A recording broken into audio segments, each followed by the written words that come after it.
오늘 하나님의 말씀은 스가랴 2장 1절부터 13절까지 말씀입니다. 오늘 하나님의 말씀 스가랴 2장 1절부터 13절까지 말씀입니다.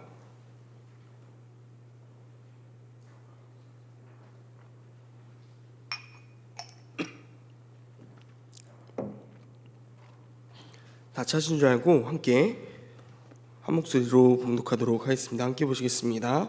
내가 또 눈을 들어 본즉 한 사람이 측량줄을 그의 손으로 잡기에 내가 어디로 가느냐 물은즉 그가 내게 대답하되 예루살렘을 측량하여 그 넓이와 길이를 보고자 하노라 하고 말할 때에 내가 말하는 천사가 나가고 다른 천사가 와서 그를 맞으며 이르되 너는 달려가서 그 소년에게 말하기를 이르기를 예루살렘은 그 가운데 사람과 가축이 많음으로 성곽 없는 성읍이 될 것이라 하라. 여호와의 말씀에 내가 불로 둘러싼 성곽이 되며 그 가운데에서 영광이 되리라. 오라 너희는 북방 땅에서 도피할지어다. 여호와의 말씀이니라. 이는 내가 너희를 하늘 사방의 바람같이 흩어지게 하였음이니라. 여호와의 말씀이니라. 바벨론 성에 거주하는 시온아 이제 너는 피할지니라. 만군의 여호와께서 이같이 말씀하시되 영광을 위하여 나를 너희를 노력한 여러 나라로 보내셨나니 너희를 범한 자는 그의 눈동자를 범하는 것이라. 내가 손을 그를 위해 움직인즉 그들이 자기를 섬기던 자들에게 노력거리가 되리라 하셨나니 너희가 만군의 여호와께서 나를 보내신 줄을 알리라. 여호와의 말씀에 시온에 따라 노래하고 기뻐하라. 이는 내가 와서 내 가운데 머물 것임이라. 그날에 많은 나라가 여호와께 속하여 내 백성이 될 것이요 나는 내 가운데 머물리라. 내가 만군의 여호와께서 나를 내게 보내신 줄을 알리라. 여호와께서 장차 유다를 거룩한 땅에서 자기 소유를 삼으시고 다시 예루살렘을 택하시리니 모든 육체가 여호와 앞에서 잠잠할 것은 여호와께서 그의 거룩한 초소에서 일어나심이라 하라 하더라. 아멘. 우리를 괴롭히던 모든 문제가 사라진다면 과연 우리의 삶이 완벽하게 회복될까요? 오늘 본문은 성벽이 없는 예루살렘에 살며 불안과 좌절하던 백성들에게 우리가 생각하는 회복이 아닌 하나님의 회복이 무엇인지 세 번째 측량줄을 잡은 자의 환상을 통해 말하고 있습니다. 어제 두 번째 환상까지 넷불과 대적장의 환상을 통해 대적자들을 심판하시며 백성을 위로하시는 말씀을 함께 나눴습니다. 이제 대적들이 멸망하게 되었습니다. 그렇다면 이제 무엇이 시작될까요? 바로 회복입니다. 오늘 본문은 하나님이 그들을 회복할 것이며 보호할 것임을 말씀하고 있습니다. 먼저 1절부터 5절까지 회복과 보호에 대해서 말씀하십니다. 1절부터 5절까지에서 말하는 회복은 물질적인 번영을 주로 말하고 있습니다. 1절을 보면은 측량줄을 잡은 자를 보게 됩니다. 그래서 스가랴가 묻습니다. 내가 어디로 가느냐? 그랬더니 예루살렘을 측량하러 간다라고 말하죠. 측량줄은 건축물을 세울 때 정확한 길이와 넓이를 알기 위해서 쓰는 것입니다. 이렇게 측량하는 이유가 무엇일까요? 4절과 5절을 보면 성곽을 건축하기 위해서였음을 알 수가 있습니다. 이 성곽이라는 표현은 세번역 성경 버전을 보면 성벽으로 번역되어 있는 것을 알 수 있습니다. 포로 귀환 후에 예루살렘의 성벽은 그렇다면 언제 세워질까요? 2차 귀환인 느헤미야 시대입니다. 지금 우리가 보고 있는 시기는 1차 포로 귀환 이후 성전 건축이 중단되었다가 다시 재건하는 시기입니다. 그렇다면 성벽 재건은 먼 미래의 일이 될 텐데 하나님 왜 스가랴에게 이런 환상을 보여주시고 말씀하고 있을까요? 이 환상은 단순히 하나님께서 먼 미래에 성벽 재건을 도우실 것이라는 약속이 아닙니다. 성벽이 없어 외부의 침략으로부터 패배감과 불안함에 살아가는 그들에게 오직 하나님만이 너희를 회복시키고 또 보호하실 수 있다는 선포로서 주어지는 말씀입니다. 이들은 계속해서 성전을 재건하고 있음에도 지속 가능성에 대해서 의심하고 있으며 과연 예전의 영광을 볼 수 있을 것인가 믿지 못하고 있습니다. 이런 상황 가운데 오늘 환상이 주어지는 것입니다. 측량줄을 가진 자가 성벽을 건축하기 위해 측량하러 가는 것은 그들 스스로 회복과 보호하려는 노력을 의미할 것입니다. 그런데 어떻게 됩니까? 4절 말씀은 함께 읽어보도록 하겠습니다. 4절입니다. 이르되 너는 달려가서 그 소년에게 말하여 이르기를 예루살렘은 그 가운데 사랑과 가축이 많음으로 성각 없는 성읍이 될 것이라 하라. 먼저 이들 가운데 가장 먼저 주어진 것은 하나님의 축복을 통한 번영의 회복입니다. 그렇게 예루살렘은 그 가운데 사랑과 가축이 많음으로 라고 말하고 있습니다. 어제의 환상에서는 내 뿔이었던 대적자들이 하나님이 쓰시는 내 대장장을 통해서 멸망당함을 함께 살펴보았습니다. 만일 하나님께서 대적자들을 멸망시키시고 심판하심으로 모든 것이 끝났다면 아직 화석류 나무와 같은 초라한 이스라엘에게는 아무런 희망이 없을 것입니다. 대적은 없어졌지만 자신들의 상황은 동일하기 때문입니다. 그러나 하나님은 그런 분이 아닙니다.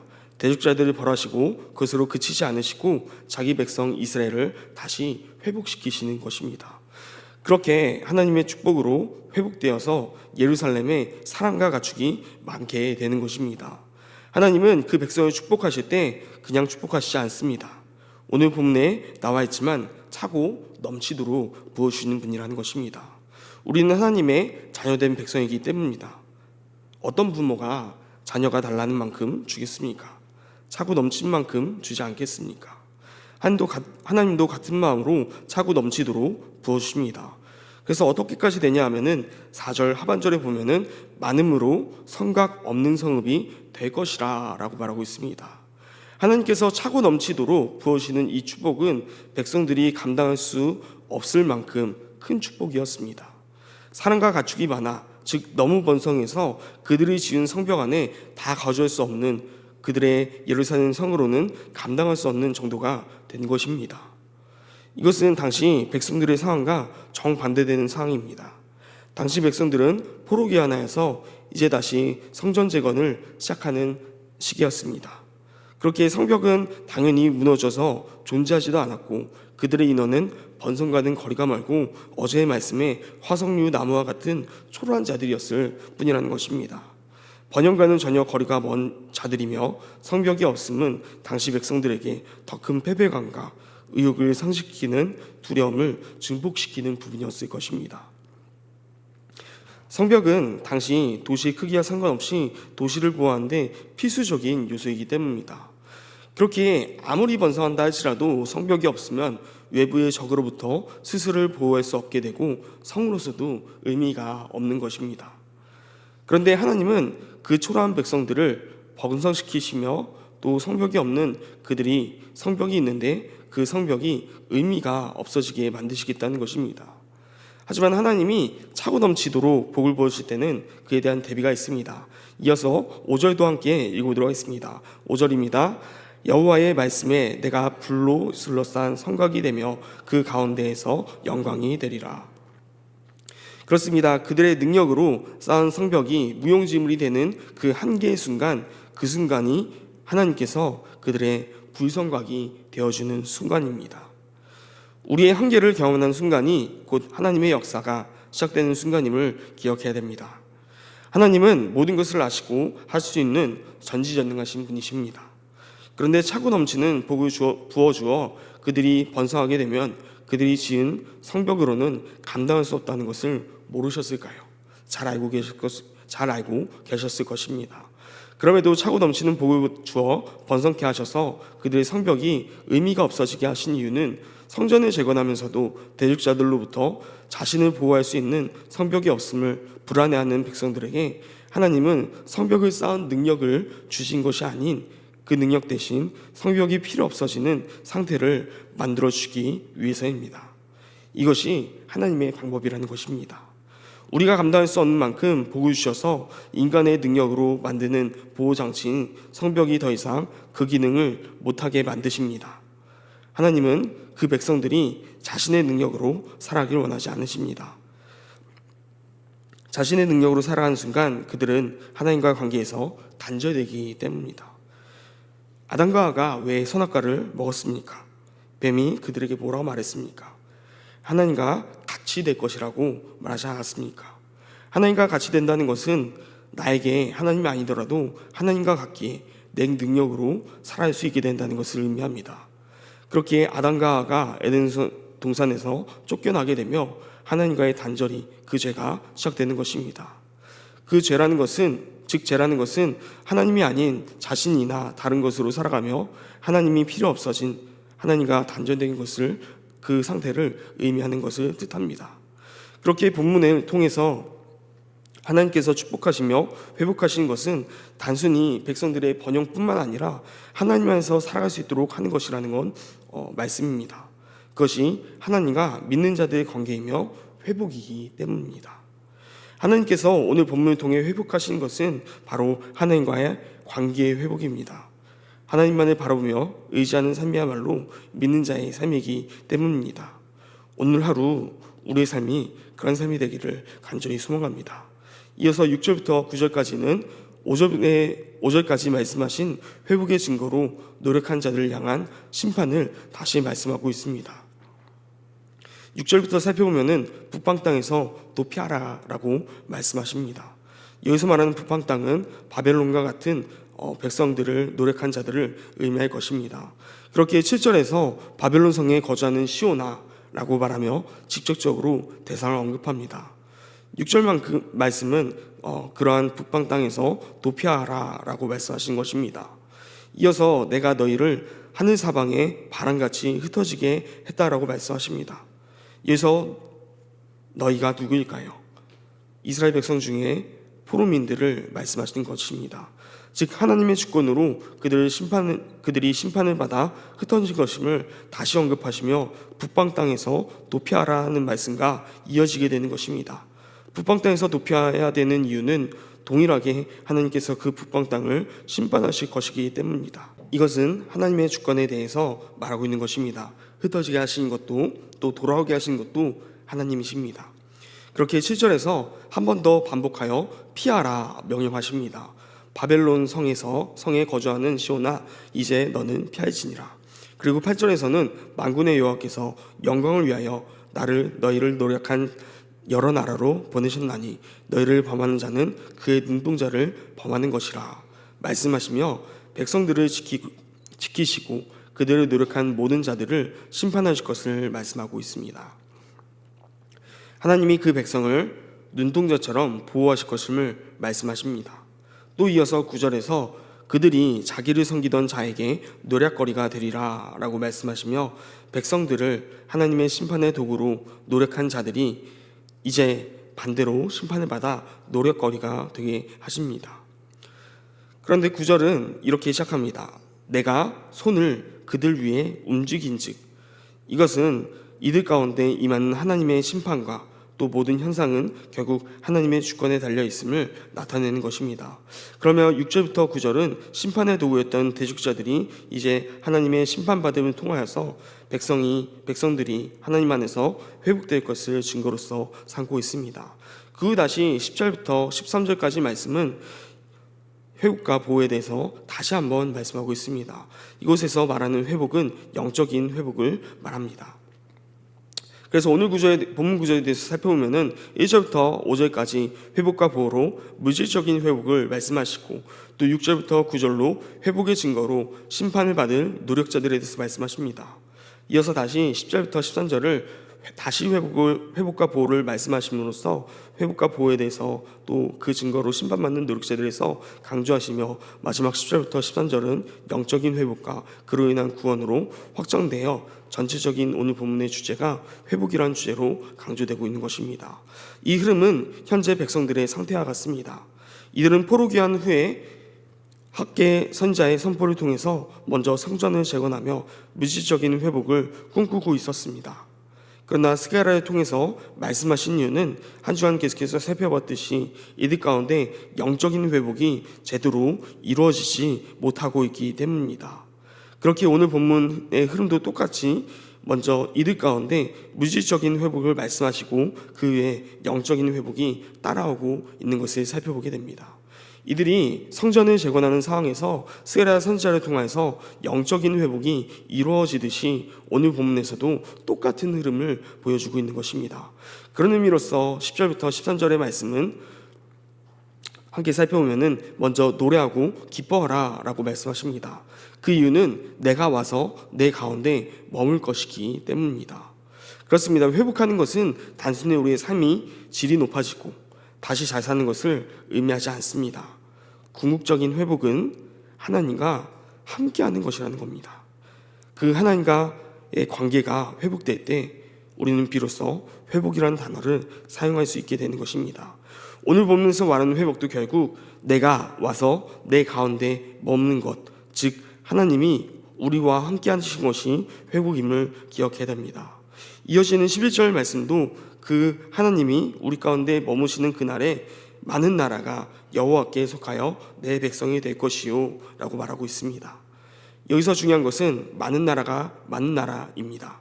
구원이 확장되고 있다는 것을 뜻하는 것입니다. 하나님의 회복은 이스라엘만의 회복이 아닙니다. 온 인류를 향한 에덴 동산과 같은 회복입니다. 10절은 이스라엘의 회복을 말씀하시지만 11절로 가며 많은 나라, 즉 온 열방에서 구원하실 것임을 확장하고 있는 것입니다. 하지만 그 구원이 10절에서 먼저 실행되어야지 가능한 것입니다. 즉 이스라엘이 회복되어야 하나님께 거할 때, 그때 이제 많은 나라가, 즉 구원이 열방으로 확장되는 것이 가능해진다는 것입니다. 이어서 12절에서는 다시 한번 백성과 하나님과 관계를 말씀하시며 유다를 자기 소유로 삼으시고 다시 예루살렘을 택하신다라고 말씀하십니다. 결국 그들을 회복시키실 것을 말씀하신 것입니다. 또 이어서 13절은 모든 육체가 여호와 앞에 잠잠하라 라고 말씀하시는데 그 이유가 여호와께서 그 거룩한 처소에서 일어나시기 때문입니다. 오늘 본문은 이렇듯 궁극적으로 회복에 대해서 말하고 있습니다. 하나님은 오늘 본문을 통하여서 회복하시고 보호하신다고 외치십니다. 그것은 회복이 결국 하나님과 관계의 회복, 즉 하나님께서 백성 가운데 머무시는 것임을 살펴보았습니다. 그리고 하나님이 그 백성 가운데 머무실 때 온 세상이 하나님 앞에 회복되어서 돌아옴을 살펴보았습니다. 하나님은 그 백성들을 통해 일하십니다. 온 세상의 구주시지만 백성들을 통해 일하시고 그들을 선택하신 이유는 그들이 모든 나라 중에 제사장 나라이며 하나님께서 그들을 통해 모든 이들을 구원하시기를 원하시기 때문입니다. 오늘날에는 바로 우리가 그러한 자들이 아닌가 묵상해 봅니다. 하나님은 오늘 우리와 관계의 회복을 하기를 원하시며 우리 가운데 거하기를 원하십니다. 그렇게 우리와 하나님과 관계가 온전하게 회복된다면 결국 온 나라가 주 앞에 돌아가게 될 것이라는 겁니다. 오늘 하루 살아가실 때 어떻게 살아가기를 원하십니까? 하나님과 이 관계가 회복되어서 하나님이 우리 가운데 거하시기를 소망하는 하루가 되길 소망합니다. 그럴 때 나로부터 시작되어서 우리 주변이 구원의 길로 나아가게 되는 것입니다. 하나님이 나를 먼저 믿게 하신 이유는, 그리고 그 백성을 먼저 선택하신 이유는 동일합니다. 그들을 통해 모든 나라가 하나님 앞에 돌아오기를 원하시기 때문입니다. 오늘 하루 살아가실 때 이 하나님의 우리 가운데 거하심, 함께 하신 회복이 있기를 소망합니다. 그것이 곧 세계 열방의 구원입니다. 우리가 모든 것을 하나님을 의지하며 나아갈 때, 말씀과 기도와 또 삶의 예배자로 나아갈 때 우리 주변에 있는 자들도 결국 우리 안에서 거하시는 하나님을 바라보며 하나님 앞에 나와 그 관계를 회복할 수밖에 없게 될 것입니다. 우리를 통해 빛 대신 하나님을 만나고 발견하게 되기 때문입니다. 하나님과 나의 관계는 단순히 개인적인 관계가 아닙니다. 하나님은 나를 통해서 이 세상을 다시 회복하길 원하시기 때문입니다.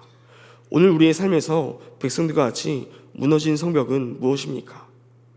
나의 능력의 한계를 철저하게 깨닫고 좌절에 빠지는 자리입니다. 그럴 때 우리는 우리의 힘으로 성벽을 쌓으려 애쓰는 대신 하나님이 불성각되어 주기를 의지하며 나아가게 될 것입니다. 나의 한계를 인정하고 하나님을 의지할 때 비로소 우리는 하나님과 관계를 회복하게 됨을 기억하시며 오늘 하루도 하나님의 역사를 그렇게 경험하게 되며 또 하나님께 쓰임받는 삶이 되기를 간절히 소망합니다.